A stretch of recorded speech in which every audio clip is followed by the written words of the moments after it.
Welcome, brave souls, to a night of mystery and terror. Are you ready to step into the darkness?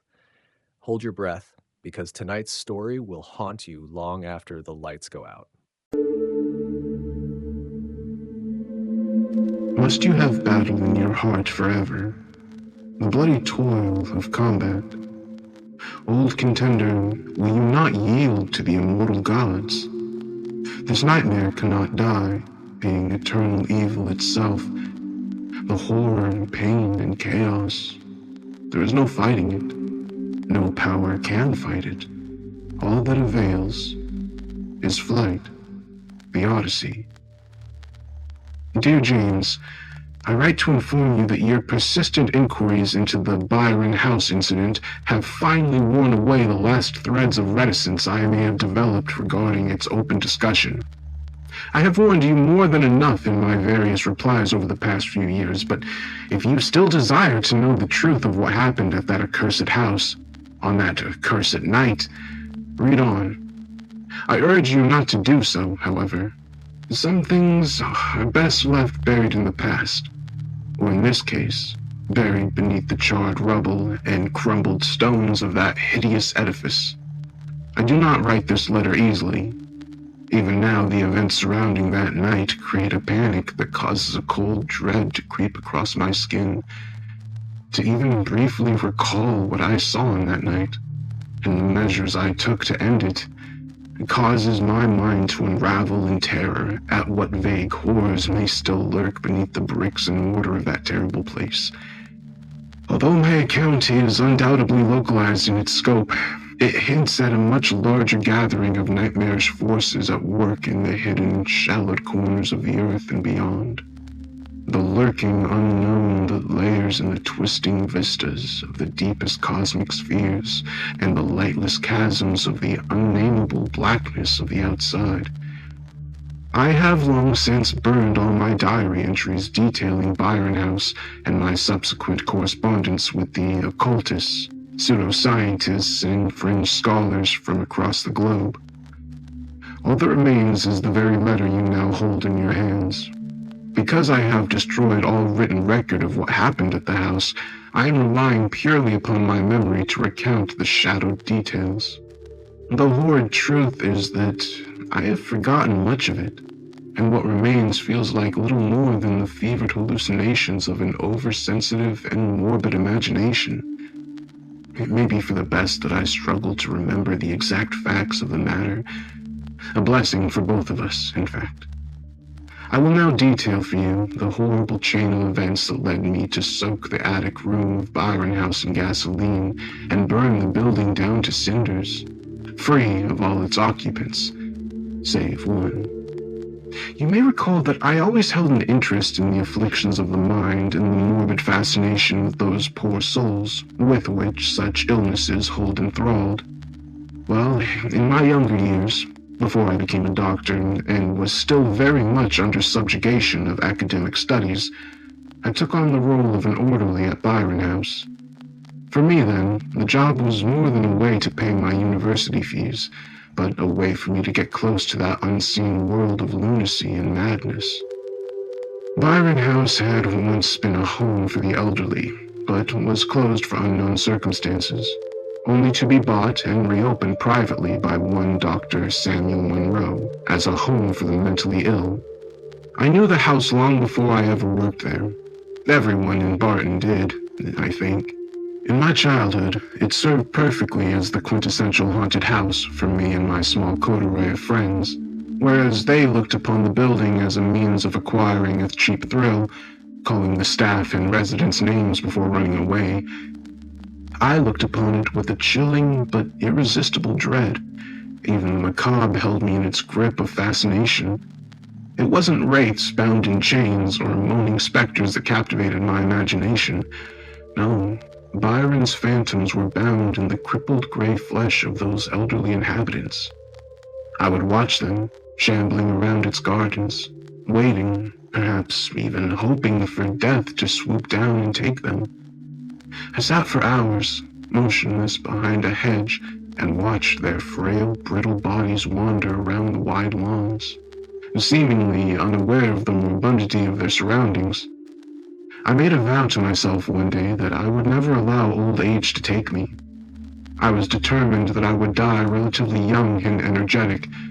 Better to go suddenly in those throes of youth than slowly rot away within the walls of a tomb like Byron House. Time has passed, however, and I have failed to keep my vow. Many times I have considered taking my own life, but something has always pulled me back from the precipice of saturating thoughts. I started my job as a fresh-faced, naive youth, eager to learn all I could from some honest hands-on experience. There were 12 inmates at the house, each laboring under a complex cocktail of mental disturbances and psychosis. The inmates were overseen and cared for by 8 staff members of various rank. At the very top there was Dr. Monroe, while at the bottom there were the orderlies like me. The conditions of the inmates ranged drastically from hysteria to monomania and psychopathy to feeble-mindedness and retardation. My fellow workers were likewise a mixed bag. One that really stood out was Williams, an ape of a man whose large frame was well suited to restraining rampaging inmates, as well as beating them on occasion, if the rumors about him were true. Another standout was Jane, a well-mannered but somewhat jaded divorcee approaching 50. Jane was part of the government's new nurse training program, and she was always on hand to offer advice regarding administering medication. But there was no warmth in her towards the inmates, and I often wondered why she chose this kind of career for herself. Then there was Dr. Monroe, a distant and stern figure. I got the impression that he in some way resented his position at the house, and he was rarely seen outside of his office. In addition to those 3, there were several new starters, some students like me, and some more local strong-arms who were only good for lifting and carrying uncooperative inmates. I regret that I cannot remember any more names or faces, despite the impact it has had upon my life. My time at Byron House was mercifully brief. Now, I said there were 12 inmates, and at first, that is what I thought when I started my job. I quickly learned through staff gossip and whispered hearsay, however, that a 13th inmate was being treated at the house. A rare and special inmate, whose condition was so extreme that it demanded constant specialized care from Dr. Monroe personally. I eventually learned that this inmate's name was Jonathan Spencer. He was ominously nicknamed 13 by the staff, and he resided at the very top of the house in the attic space, which had been specifically renovated to accommodate him.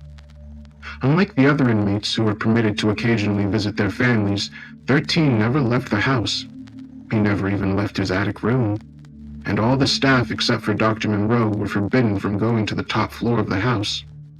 Jane once told me a story about a younger woman who had come to work in the house several years ago as a porter. She had been working the graveyard shift, and Monroe was away on a rare occasion, hosting a lecture at Manchester University, leaving her on her own. She had heard 13 banging around upstairs, and despite being told to never visit the top floor, she decided to go up to the attic and make sure everything was okay. Upon investigating, she had run screaming from the house into the night, never to return. After that time, Monroe became even more paranoid about exposing Spencer to the rest of the staff, and would often sleep over at the house in his office to ensure that a similar incident did not occur. Although she didn't like Monroe, Jane was happy that the grim man spent most of his time at the house. It meant that she didn't have to deal with 13 in any way. As far as she knew, Spencer had always lived in the attic, even before she came to work there, which had been a great deal longer than she cared to admit. Williams didn't have much to say on the matter. He seemed to think that 13's condition was more physical than mental, that it was his body that was deformed rather than his mind. Even though the man was large and not afraid of any other inmates, he grew nervous when working the top floors of the house. Monroe was quick to inflict Williams upon unruly inmates, but as much of a lackey as he was not permitted near the attic. Between myself and the other orderlies, 13 was a source of constant gossip. None of us had ever seen or heard from him. And apart from that one singular horrifying moment in time that I endured, none of us would ever see him either. My own curiosity regarding the attic and its occupant grew by the day, but Monroe was protective, fanatically so when it came to Spencer's care. Despite volunteering to help, the doctor would just brush aside my inquisitiveness with an annoyed wave of his hand. As fate would have it, I was permitted an entrance into that insane dark world where few among mankind have tread, and it happened sooner than I thought it would. It was December, and I had been working at the home for a little under 2 months when Jane came into the staff room one morning with a cup of coffee, a pack of cigarettes, and a look of pure vexation on her ashen face. I had never noticed that she smoked before that day, but she had been in the room no longer than a few seconds before she had lit up a slender white stick and slumped down in the chair opposite me. She didn't talk to me straight away, or even look at me. She just sat down, almost as if in shock, and drank from her coffee cup, and took the occasional long pull from her cigarette. I tried several times to ignore her and go back to reading an article that had caught my interest, but my gaze was always drawn back to her wide, unblinking eyes. "Okay," I'd said, folding the paper and slapping it down on the chair next to me. "What is it? What's wrong?" I had developed a casual friendship with Jane, despite her being my senior, and we often talked in a direct, no-nonsense manner. She finished her cigarette and immediately lit another before answering my questions. I was on shift last night. I was working the graveyard. I'm having to cover for a staff absence. "Oh, whose?" Monroe. He's got a virus and can't risk passing it on to any of the inmates. Especially... She paused for a few seconds. 13? She didn't say anything. She just nodded slowly. I didn't question anymore, as I could tell that whatever ordeal she had gone through the previous night, she wasn't keen on elaborating further. I sat for a few minutes and pondered. This was my chance, I thought. I had been curious about 13 for a while, and I had hoped to get involved in his care. With Monroe away and off sick, a window of opportunity had opened up before me. "So," I said, startling Jane out of her thoughts, "I take it you're having to work tonight, too?" She grimly nodded with a sense of total defeat. "Well, I could work it instead. I don't mind. I even asked Monroe a couple of times if I could assist with 13. You see, I'm writing a paper for college at the moment," and she cut me off and stood up out of her chair. Really? You wouldn't mind? Really? Of course. Although Monroe probably asked you to cover, as you're the most senior member of staff, I'm not sure if he would be pleased if he had found out we swapped shifts. She thought for a moment before replying. Well, I won't tell him if you don't. I can pay you directly from my pay packet. No need to change the rota. I nodded in agreement. "It's settled then. You finish here early, and I'll stay on to work the night shift. I may need to quickly go home and grab some clothes, but it won't take long. I live quite close." The relief that washed across her face was at once pleasant to see, yet also concerning, for I knew that should I go through with my offer, a good night's sleep would not be on the cards. She perked up considerably and continued to work for the rest of the day, planning to leave a little before 7 p.m. She was good enough to provide me with a list of chores I would need for the night shift, and I spent the rest of the day working my usual rounds. I don't think the impact of what I had offered to do had truly sunk in, and I remember feeling more excited than anything else. As the daylight hours gave way to the dark of the December evening, the rest of the staff left one by one, not too long after Jane had departed, and it was only then that the situation dawned on me. William shot me a cruel look on his way out that made me uneasy, and left me to ponder if he knew more about what was in store for me than he had let on during his various digs and jibes made at me during the day shift. I had never worked the graveyard shift before. Others had, of course, and they had said that despite his unsociable nature, the presence of Dr. Monroe was always a reassuring one. At least having a normal person in the house with you was comforting, with the added bonus that, as a trained doctor, he could handle any situation that might arise from the myriad possibilities available. But as the night crept on, and the inmates were safely restrained in their rooms, I began to feel an oppressive cloak of loneliness wrap heavily around my shoulders. At 9 o'clock, I prepared medication and a light supper for Spencer, the details of which Jane had written down for me, along with instructions on how to offer them to him. The meal consisted of nothing more than a plate of scrambled eggs and some fresh orange juice with a straw. The medication, too, was simple. Some pain relief, nutritional supplements, and allergy treatments. There was nothing in the medication that would suggest a psychosis or mood-stabilizing treatment was required for him. Whatever 13's disorder was, I thought, it was clear that it wasn't a mental ailment, but something physical that could not be cured, only treated. I wondered how much time the unlucky resident must have left, if indeed he was suffering from a physical disease, as I ascended the stairs with my tray in hand. I paused momentarily at the landing on the 3rd floor and listened for any sound coming from the other inmates. After a few seconds, satisfied that there was no disturbance, I continued. This was the closest I had been to the attic since I started my job, and the thought of venturing upwards filled me with dread. I cleared my mind, however, and shook my doubts away as I headed for the final set of steps that would bring me to the lonesome attic room. The stairs from the 3rd floor led straight up and then curved slightly as they ascended upward and to the left. They grew narrow the higher I climbed, but the ceiling appeared to lower and grow cramped, giving me a distinct feeling of being boxed in. I stopped as the bend curved around more tightly and finally revealed the entrance to 13's room. I was maybe 10 steps away from the looming wooden door. It had been painted white some time ago, but large chalky flakes had fallen away, revealing the original oaken surface beneath. Just as Jane had described, a small flap had been crudely cut out of the bottom and nailed back on, and it was just wide enough to slide the tray under. The door seemed almost ethereal as it stood alone and silent at the top of the staircase. It was something that I had only heard of in hushed whispers. But now it stood before me in all its horrid reality. I had moved no more than a single step toward the door when I heard an excited movement coming from the other side. I say movement, but to be precise, the exact sequence of noises that followed gave the impression of awful, liquescent gesticulations. First, there came a soft thud, as if something had dropped from a small height.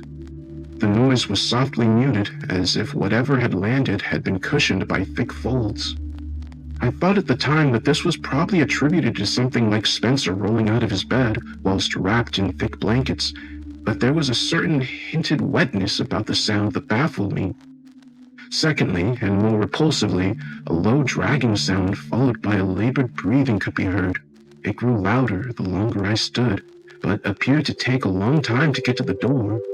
It was as if whatever mass inhabiting the room was closing in on my location with a deliberate, ghoulish lethargy.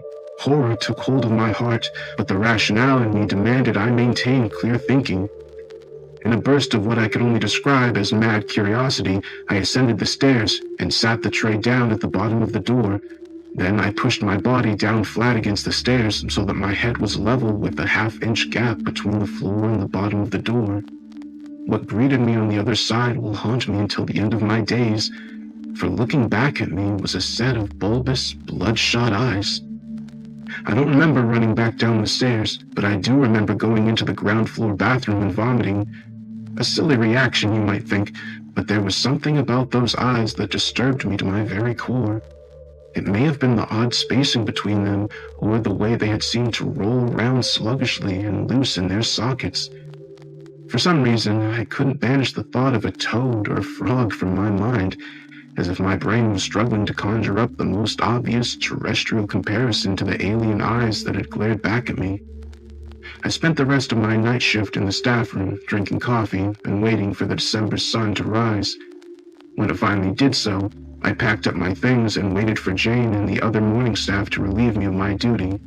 I said nothing to Jane as she approached me and asked how the night had gone. I think I managed a weak smile and a dismissive, "it was fine," before hurriedly leaving the premises and making my way home. As fortune would have it, my week on shift came to an end the very next day, and I spent some free time in total seclusion at my apartment. I slept a lot, but did not feel refreshed. I cannot get those eyes out of my mind, and they continued to haunt me for days afterwards with relentless, vivid dreams. When I did return to work a few days later, I confined myself to studying my coursework in the staff room as much as I could. No one bothered me as I sat in deep concentration over various books and papers. Despite the distraction, I could not banish that awful night from my mind. Dr. Monroe was still off with the virus, so I assumed that the other staff had covered the night shifts during my week of respite. Nobody spoke of or reported any strange happenings or eventful encounters, however. Despite my shock, a morbid fascination was creeping over me. I felt I had seen something not only horrifying, but also enlightening, and my mind burned with a duality of horror and curiosity. My thoughts kept snapping back to those eyes. What terrible affliction could have caused such physical madness of form? If I could perhaps speak with Spencer, especially with Dr. Monroe currently out of the picture, maybe I could make the unfortunate patient the focus of my academic work. At the very least, I could find some rational and mundane reason that would explain what I had seen that night. A few more days working my ordinary rounds, and my mind was made up. I approached Jane and stated clearly that whilst Monroe was off ill, I would like to personally take over her night shifts in the house. The same deal as before. Unsurprisingly, she was eager to facilitate my request without protest. My next shift began that very night, and I pondered my renewed focus as I prepared the medication and evening meal to take up to the attic. Again, it was a simple setup, some mashed potatoes and a milky cup of tea with a straw. I looked distastefully at the pan of steaming mush and wondered if 13 ever grew tired of the sloppy menu Dr. Monroe had set down for him. All the meals were clearly designed for someone with only the most rudimentary of eating ability. It was more like the kind of food you would feed to a baby rather than a man.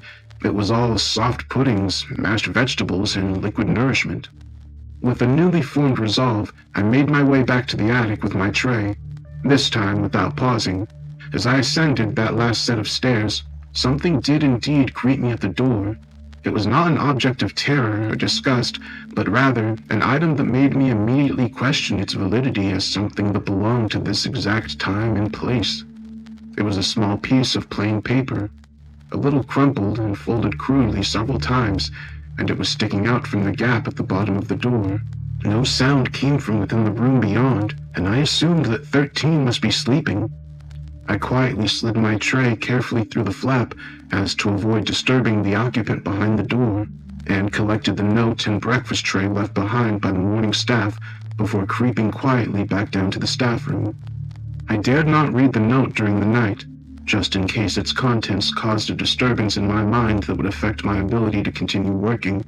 I placed it in my satchel, noticing a strange, glistening semi-wetness on its surface, and tried to distract myself with some university work, occasionally glancing over at the bag and resisting the temptation to read Spencer's note. In the morning, I did a quick handover with the morning staff and sharply made my way back to my apartment. Normally, I would go straight to bed and catch up on some sleep, but instead, I put on a large pot of coffee and prepared some toast. Taking my breakfast and note over to my study desk, I opened the blinds to allow the struggling December morning sun to break into the room, and then sat down and slowly unfolded the paper. Now, I would be lying if I was to say that the writing on the note was anything more than childish scrawling, and at first, I doubted there was anything of worth to be gleaned from the spidery scribblings. But after several minutes of study and copying words onto a fresh piece of paper, I managed to decipher enough of the contents to read. As I mentioned at the start of this account, I have long since destroyed all written documentation of these events, but I can recall enough of the note to tell you what Spencer had written. I apologize if I shocked you the other night or gave you a fright. Please don't feel guilty for finding my appearance shocking. I have long since grown accustomed to such reactions. I can only assume that Dr. Monroe, for whatever reason, is unavailable to look after my well-being, and it is on that assumption that I have seized upon the chance to finally have contact with someone else. I must apologize for my disgraceful and crude writing.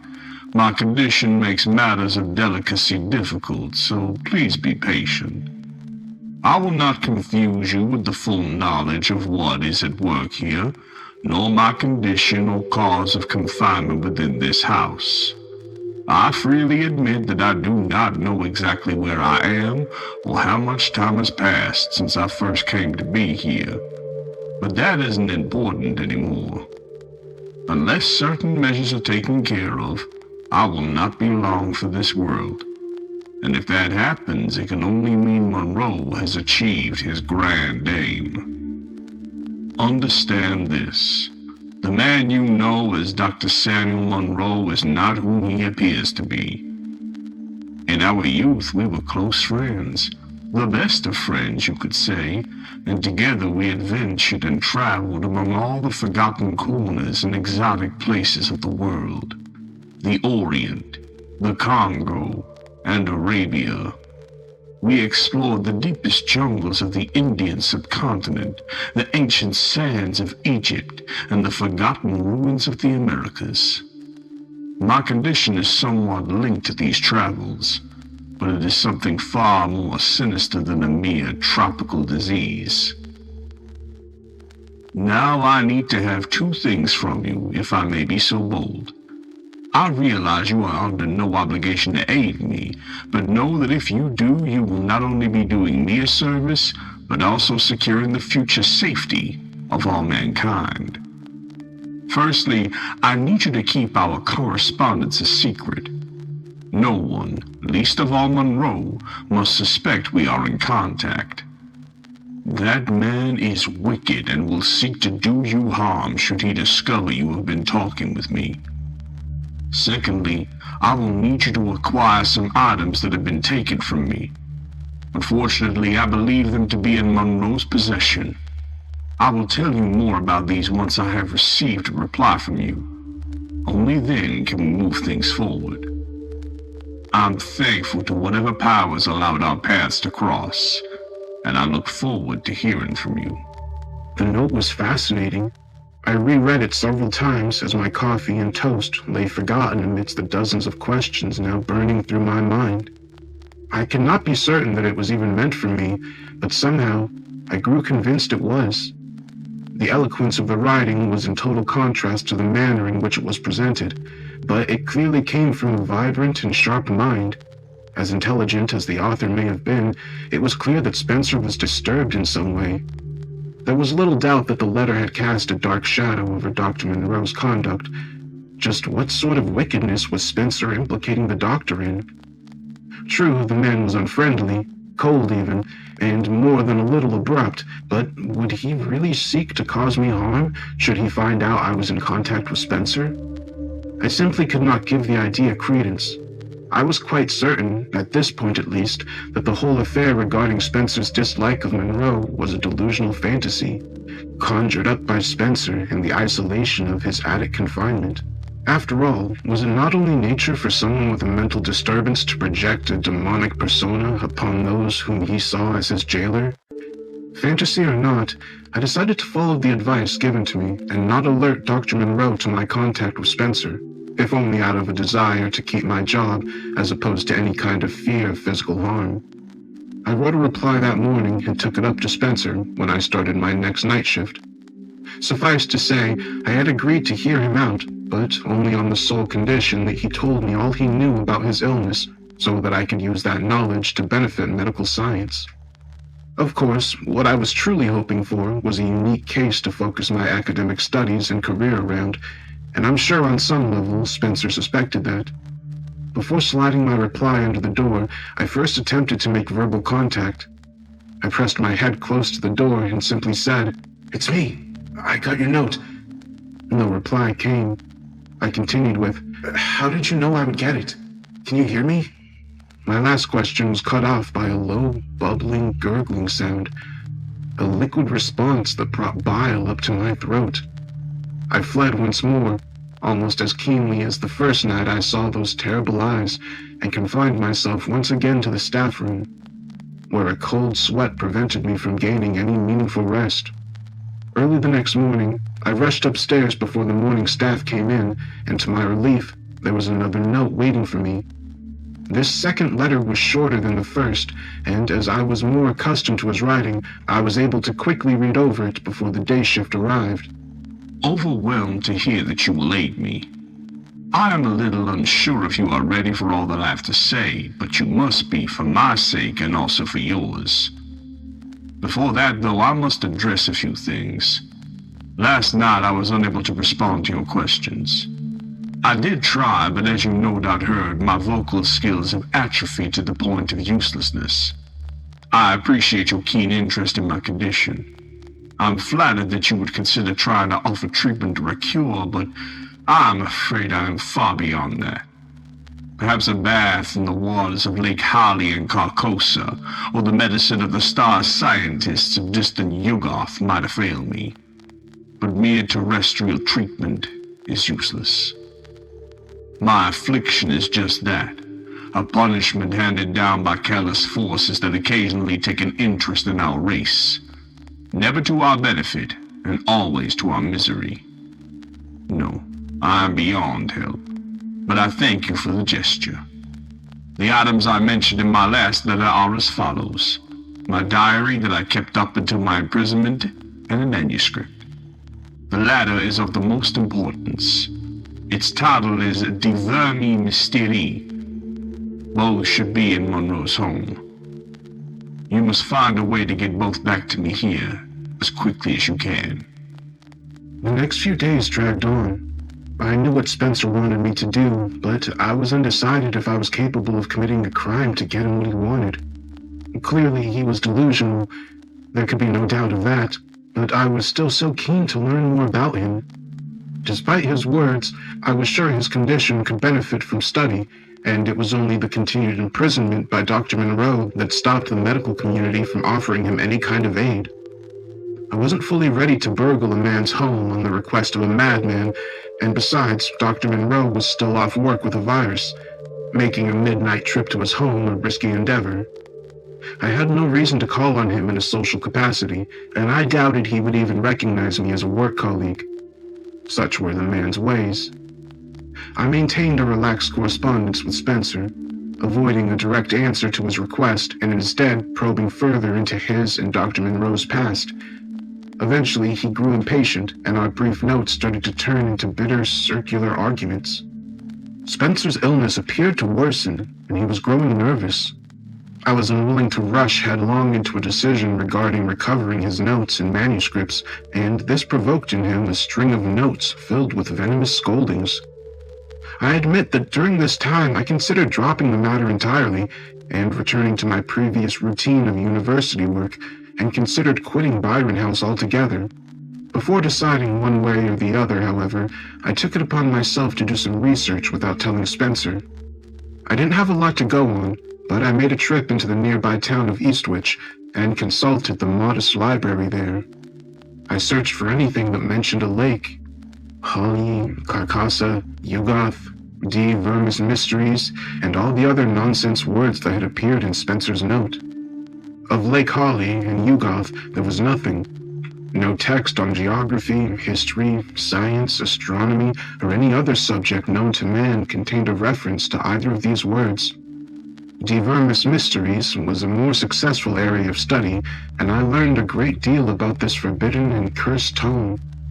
It was written in the year 1542 by one Ludwig Prynne, shortly before his death at the hands of the Inquisition.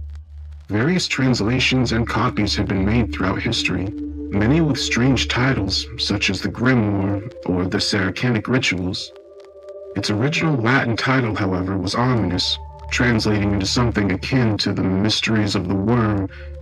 The book seemed to be one of several interconnected volumes, each more hideous in subject matter and scope. Other works were mentioned in the text, books such as Colte de Ghouls, Things of the Water, and that final and most dreadful work of black magic, the Necronomicon. Each book spoke of strange places and strange times, whole cycles of myth where the earth had been ruled over by old ones and elder things, of the malevolent fungi from Yugoth, of the faceless night gaunts and the black coat with 1,000 young, of great Cthulhu, who lay dead, but dreaming in lightless, brine-soaked Rylia. I freely admit that most of the works were mercifully beyond my understanding, but still there was an awful sincerity to their descriptions. I pushed such thoughts from my mind. After all, I was at that time a man of science, not sorcery. Still, they lingered in my imagination and have continued to do so every day since. After hours of searching, I also came across a small paragraph in a recently written history book about witchcraft regarding the reign of Queen Elizabeth I. that mentioned a certain John Dee as a sorcerer and author of such works as Monas Hieroglyphica and Notes on the Mysteries of the Worm. I made a note of the book's author, a Dr. Harlan Glass, and penned a letter to him the next day, asking if he knew anything about a book called De Vermis Mysteries. But I never received a reply. What kind of forbidden study had Spencer and Monroe been involved in? I had always assumed the doctor to be a rational man, but if Spencer were to be believed, he was once a keen scholar of the supernatural and explorer of strange, dark places. The day in the library had taxed my mind, and I returned to my apartment for an early night's sleep. My dreams, however, were far from restful. I was plagued by a reoccurring nightmare of the first time I had seen Spencer's strange eyes. Chaotic vortices burned into my mind, and I found myself floating through the vast void of space. I knew not how I came to be in the ether, but I had a vague sense of possessing no body, and of being carried on the back of something so sinister I dared not look. The beating of huge wings deafening my ears, and although I had no idea where in space I was, I instinctively knew I was bound for lightless Yugoth, the outpost of the dread sentinel fungi. Then my nightmare scene shifted, and I found myself standing at the edge of what I knew must be Lake Holly in Carcassa. Dark purple waters lapping around my ankles, thick like syrup, but with the stench of 1,000 rotting corpses.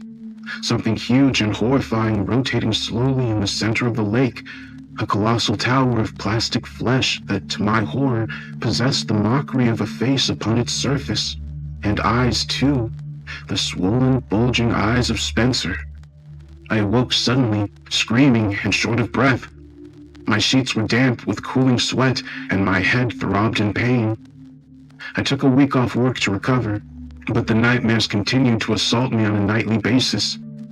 Eventually, December came to a close, and Christmas came and went with little fuss. I've never been one to overly celebrate the so-called festival period, and spent most of the time alone in my apartment or in the local bar.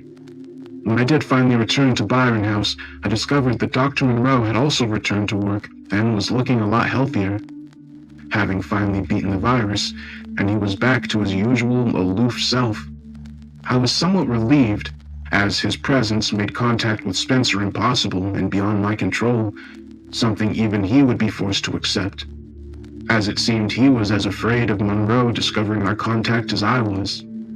I wasted little time. By now, I was obsessed with gaining more knowledge about De Vermis mystery and its contents. I didn't for one second believe that anything I had seen in my dreams or read in various books on necromancy and witchcraft to be true, but rather I saw it as a means of further understanding more about Spencer. My desire to write a paper on him had been renewed by my sudden plunge into his supernatural interests, and I felt confident I could write a groundbreaking work on supernatural monomania, and hand it confidently to my tutor. I had finally decided to go ahead with Spencer's wish and steal back his diary and manuscript, not to hand over to him, of course, but for my own personal study. Once I was done, I could simply sell the book and make a bit of cash in the process. By all accounts, it would be worth a fortune to the right buyer. I knew my time at Byron House was coming to an end. The first semester exams were looming, and I would need to quit my job in order to focus on my studies. In a few weeks, I would be away from Monroe and Spencer and back into the sanity of regular student life. Greedy for knowledge, I therefore decided that breaking the law was worth the risk and set about planning my theft.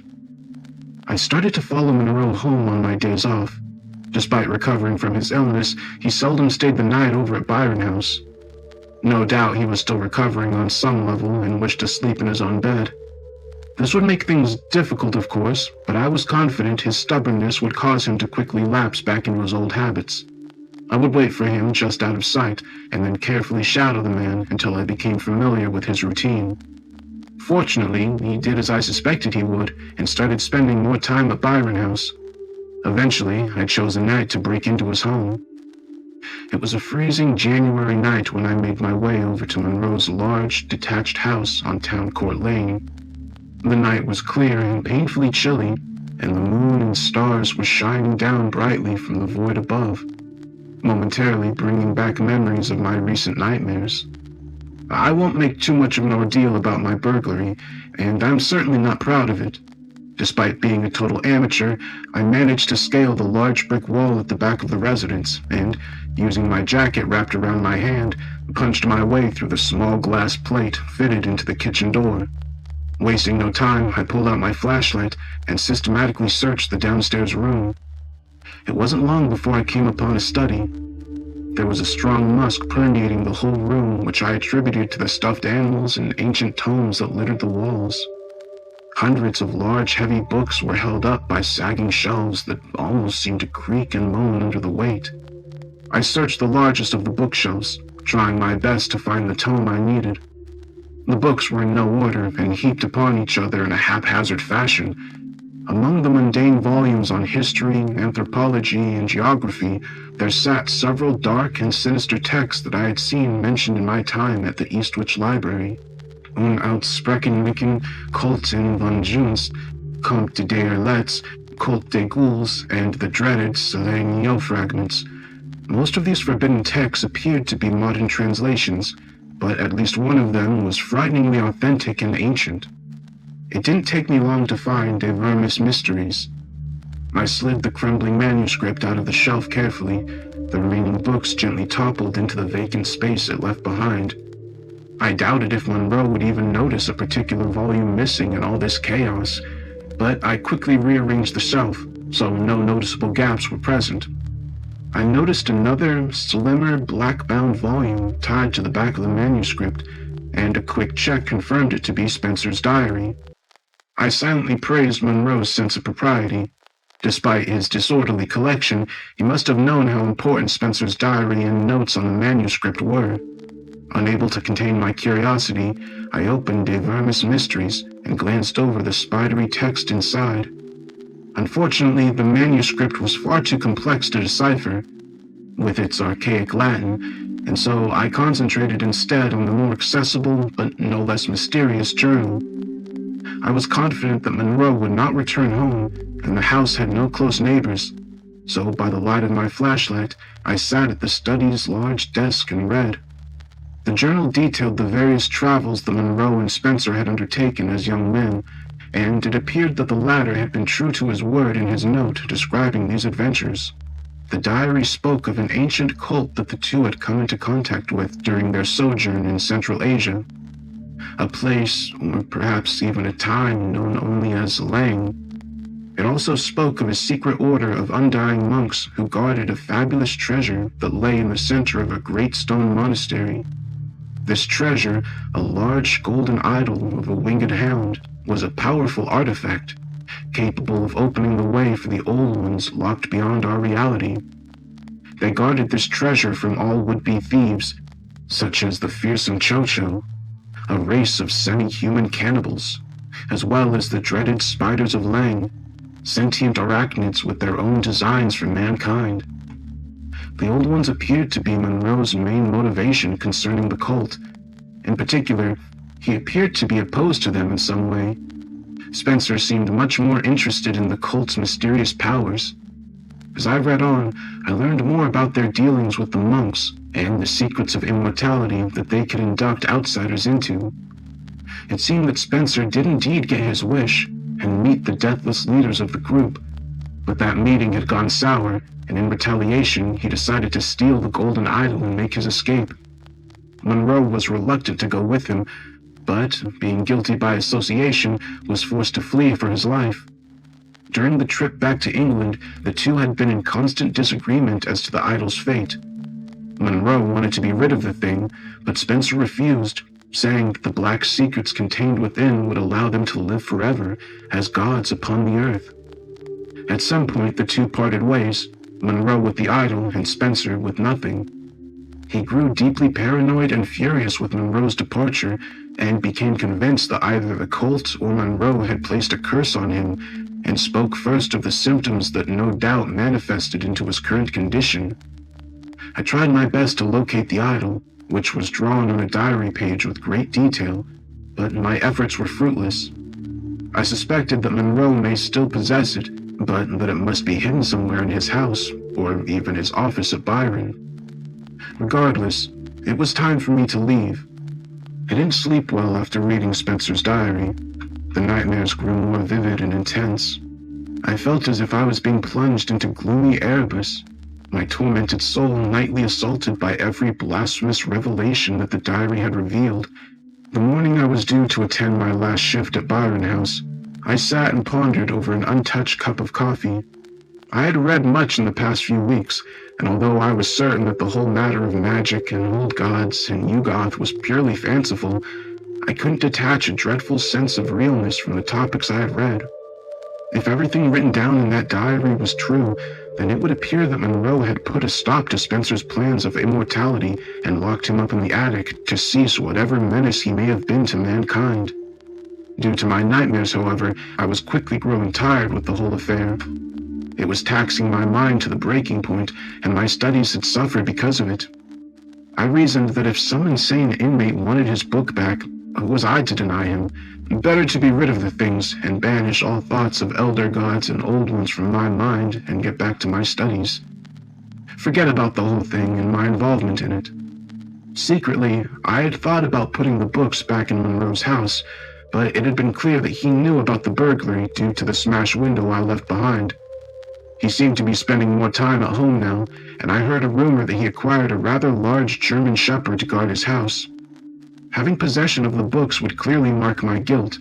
On the off chance he suspected me, the local police would not have to search my tiny apartment to find them. I could have discarded them, but that felt irresponsible, given their contents. Plus, my fingerprints would be all over them.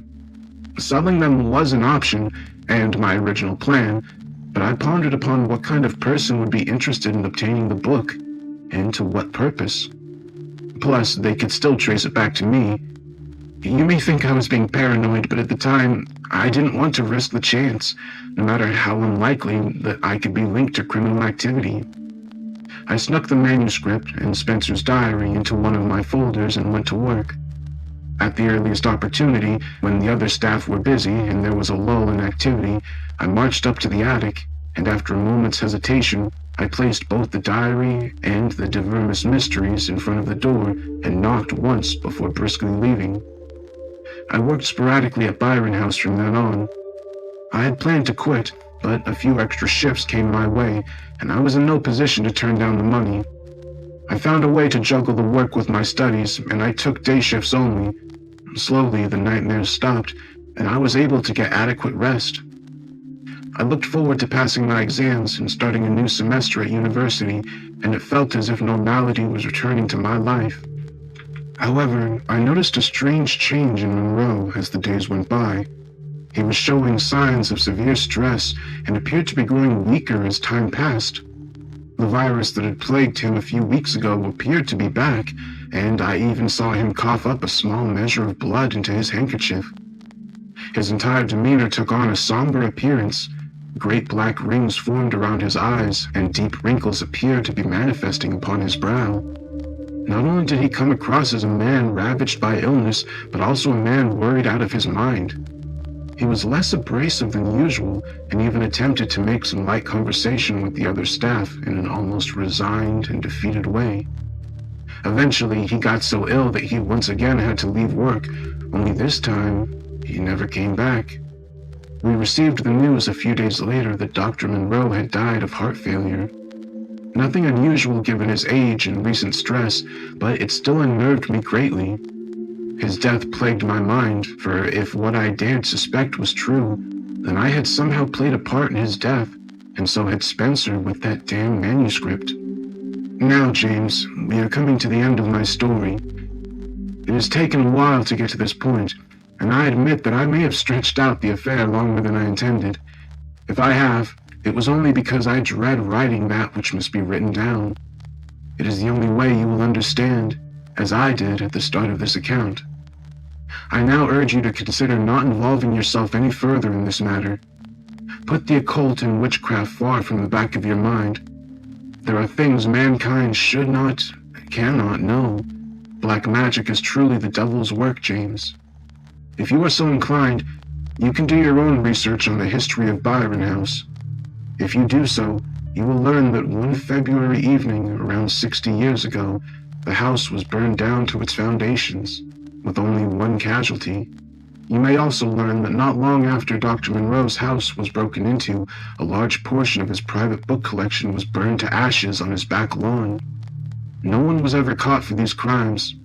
There were suspects, of course, disgruntled ex-employees, former inmates, perhaps even a naive and young orderly studying psychiatry at the University of Manchester. But the police failed to ever nail down a perpetrator. Much time has passed, and I'm not as sharp as I once was. Nevertheless, I will recount the terror as fully as I can, and then maybe you will give up this investigation of yours. Once a month, the staff and inmates at Byron House took a trip into the countryside as a reward for good behavior, so that everyone could benefit from some good old-fashioned fresh air. Spencer was exempt from these trips, of course, due to his physical limitations, and would have normally stayed behind with Dr. Monroe whilst the rest of the house went out. However, with Monroe gone, none of the staff were willing to stay behind to see Spencer's needs, and instead, a tray of food was left outside of his attic door. The staff and inmates then left the house for a few days. I had made it clear that my college studies needed some serious tending to, and I would be unable to work at Byron House any longer. I left not long after Dr. Monroe passed away, and never stayed in contact with Jane, Williams, or anyone else at the house. Confident that one of the fellows I now shared my student accommodations with in Manchester could provide me an alibi should I have need of one, I took the train from Piccadilly to Eastwich. I then took the last bus to Barton, and I waited for Williams, James, and the various inmates they looked after to leave the premises and allow me to make a concealed entry. It was with a heavy heart and a troubled mind that I once again ascended those lonely, sinister steps that led to the attic. By this time, the nightmares had returned, only now they featured the tormented spirit of Monroe crying to me from beyond the grave. I admit to you fully that I may have been in the grip of madness at this time, for what sane man would have done what I did on that chill February night? I was convinced that the fate of all mankind was at stake, that Lang and Yugoth and Carcassa were all very much real, and that the old ones waited patiently in their ancient prisons to descend once more upon the earth. I cannot say to you that I do not still believe these things, but that is my burden, not yours. As I summed up all the courage I could muster and stood before the door, a voice lured forth from beyond. To this day, I cannot say if I truly heard these words or if they just appeared in my mind, but those liquid syllables, slimy and slopping, spoke to me, and I dared not answer back. You done well. The kid mine. Monroe denied. Killed him. Called it down from the stars. Ritual. Soul is nectar to the gods. It fed of him. Build one's feast now. Monroe burns. Body returning. Freedom. Your help. You're next. My head spun with confusion, and my heart pounded with fear. In one mad burst of fury, I kicked down the door and gazed upon that which had once been Jonathan Spencer. What did I see? It's difficult to truly describe with justifiable detail, but what I did see caused me to flee the attic in a fit of howling madness and return with gasoline and matches. Whatever it was, I was convinced that only the purifying touch of fire could erase its horrid monstrosity from the world. For floundering on the attic floor, there lay a vast mass of gelatinous, rotting, fungoid flesh, quivering under the weight of its own hideousness. Parts of it lay splashed upon the ceiling and walls, but the bulk laid upon the bare attic floor in bubbling pools. Unblinking, bulbous eyes rolled around the shuddering mound before locking upon me with the intensity of a dying star. Appendages and pseudo-appendages formed and spurted up from within, only to collapse into mounds of hideous protoplasmic tissue that continued to squirm of their own accord. I think I saw a face, or at least parts of a face, crawling somewhere upon the surface of that blasphemous bulk.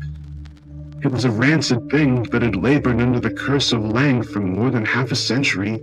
A blob of squirming meat that was the laughing, gibbering, mocking form of Jonathan Spencer, inmate number 13. The Shambler in the attic. Don't miss out on amazing content. Hit that subscribe button and turn on the notification bell to stay updated with our latest videos. Join our community today.